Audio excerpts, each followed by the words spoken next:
So we got this Duramax back in here with a lack of power and black smoke, and he says there's a noise when he accelerates harder. So I'm checking the air induction system for a potential induction leak. I don't see anything visually off as far as the CAC pipes, charge air cooler pipes, but I'm going to smoke test this thing. So I've removed the boost pressure sensor, there it is there, from the air induction outlet. So this is the charge air cooler circuit going to the intercooler in the front, and we're going to pump some smoke into it with the smoke machine and see if it comes out anywhere. So let that run for a few seconds. Well, already we see some evidence of smoke from around this fitting here, which doesn't appear to be clipped in place properly. So that must have popped off or something. I see the bottom part of the fitting is out. Maybe the O-ring seal is broken. I'm not sure what you have to do to get that out of there, but we're going to remove this air induction system. We got the air filter assembly out, and this pipe was partially off, but it's like it needs to be pushed down further to get it completely disconnected here. I'm going to try loosening off this hose clamp, which hasn't been apart before. Or is it disconnected at the bottom? The clamp down below looks a little compromised too as well. I got to get it off one end in order to get the pipe assembly out. So remove the battery tray and then the bracket under the battery tray that's bolted to the rad support, and you got access to this lower charge air cooler pipe. It looks like it's installed, but I'm going to try and unclip it from here, and that'll allow me to drop it down so I can get it off at the top. So disconnect it at the bottom and pull it to the left, or sorry, to the right, passenger fender, and then you can pull it down. It's missing the O-ring. Don't ask me where it went. Maybe it blew it out, maybe it got lost, but that O-ring is missing. You can see the O-ring in the bottom part here. Let's get the light here. So you can see that O-ring in there. This O-ring right here. It's not in this side. So whoever did this engine swap dropped the O-ring, lost the O-ring, or it blew out. I can't see how it would blow out of there. So it had to have fallen out when this was off before. And then the pipe wasn't secure with these clips on the top or the bottom. The bottom clip wasn't in place either. So it likely was partially on and then blew out. Considering that's supposed to be clean air inside there, it doesn't look very clean. Well, I don't have an O-ring for this. Don't imagine an oil filter O-ring, housing O-ring would fit. So I'm going to have to see what it is, what the part's worth, get the part for it. This is why I save stuff. So an O-ring from a fuel pump seal. I don't know what model it fit, because these were all O-rings from fuel pumps. Was virtually identical to the one in the bottom. So I have put it in the top, cleaned out the pipe.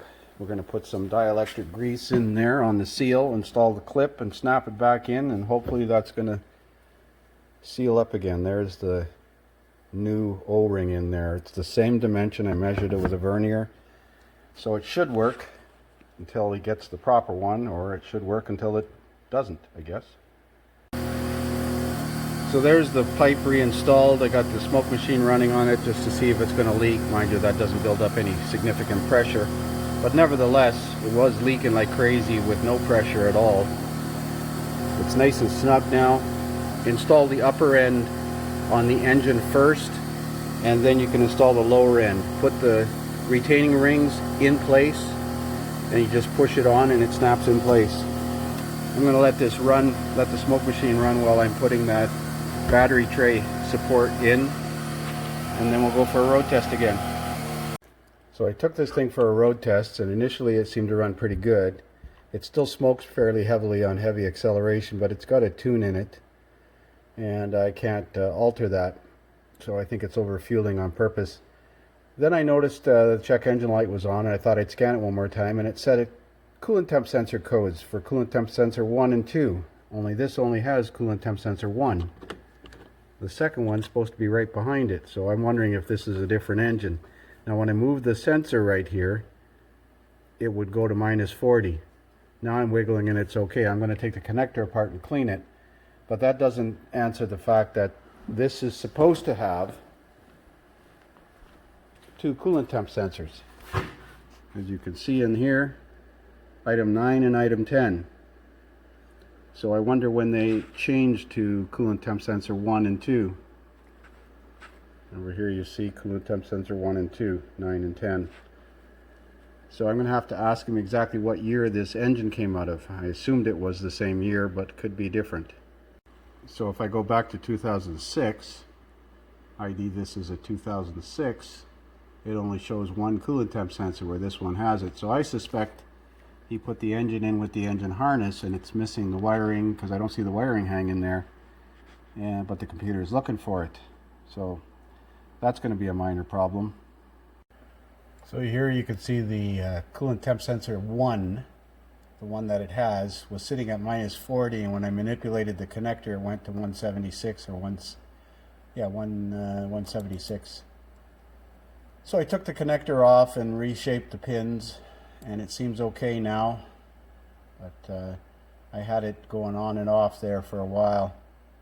Interesting that data is still live with the key off, and it's been like 5 minutes. So you can see there was a time there where it was actually working and I moved the connector and it went open. But that's not going to fix coolant temp sensor number 2, which is sitting at -40 all the time over here, because it doesn't exist on the engine. I think this engine came out of an 05.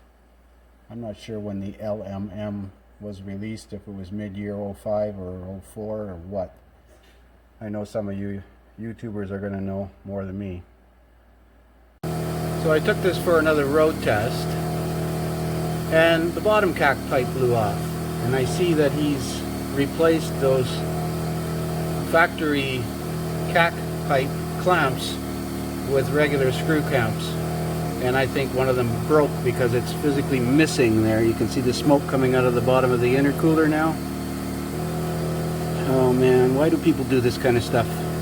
Those clamps will not hold against 20 pounds of boost pressure.